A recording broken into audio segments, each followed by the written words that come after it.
සිංහල අවුරුද්දට කොකිස් ටිකක් හදාගන්න යන්නේ. ඒ සඳහා අපි අරන් තියෙනවා සුදු හාල් පිටි ග්‍රෑම් 250ක්, පොල් ගෙඩියක උකු කිරි අරන් තියෙනවා. ඒ වගේම කරපිංච ටිකක් චුහීනියට කපාගෙන තියෙනවා. සූදුරු ටිකක් අරගෙන තියෙනවා. මිරිස් ටිකක් පැන් රස නැති වෙන්න මිරිස් රසට හදාගන්න ඕන හින්දා මිරිස් ටිකක් අරන් තියෙනවා. ලුණු අරන් තියෙනවා. කහ ටිකක් අරන් තියෙනවා. ඒ වගේම පොල් තෙල් අරන් තියෙනවා.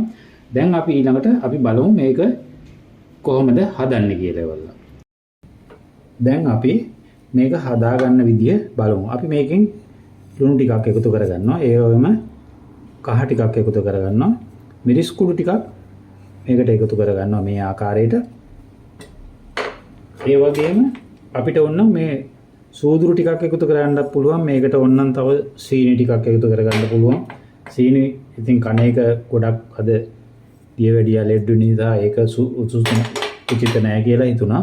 ඉතින් අපි මේ පොල් කිරි ටික දාලා ඉවරලා අපි මේක හොඳට අනලා ලුණු රස බලාගෙන ඊට පස්සේ තව ලුණු රස මදි නම් අපි මේකට ලුණු ටිකක් එකතු කරගමු.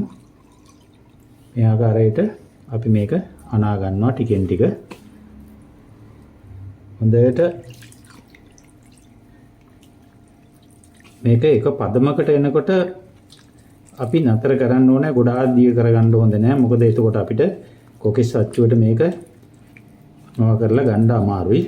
ඒ නිසා අපි එක මට්ටමකට අපි මේක හදලා ගමු. අපි දැන් මෙන්න මේ පදමට තමයි මේක අනා ගන්න ඕනේ.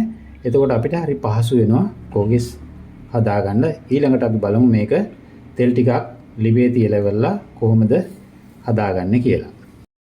දැන් මේ ආකාරයට තෙල් තාච්චියට මේ කොකිස් අච්චුව දාලා හොඳට ටිකක් රත් වුණාට පස්සේ අපි ඊට පස්සේ මේ පිටියකට මෙහෙම ගිල්ලවලා අපි මේ තාච්චියෙන් මෙහෙම දානවා. මෙහෙම දාලා වල චුට්ටක් හොලවපුවාම අපේ මේක මේ ගැලවෙනවා. මේ ආකාරයට ගැලවුණාන් පස්සේ පොඩ්ඩක් බැදුණාට පස්සේ ඊට පස්සේ නැවත පොඩි වෙලාවකින් අපි මේක බානවා. ඒ ආකාරයට ඔයාලත් හදලා බලන්න කොහොමද කොකිස් ටිකක් හදාගන්නේ කියලා. අපි දැන් කොකිස් හදලා ඉවරයි. ඔයාලත් මේ විදිහට හදලා රස බලන්න.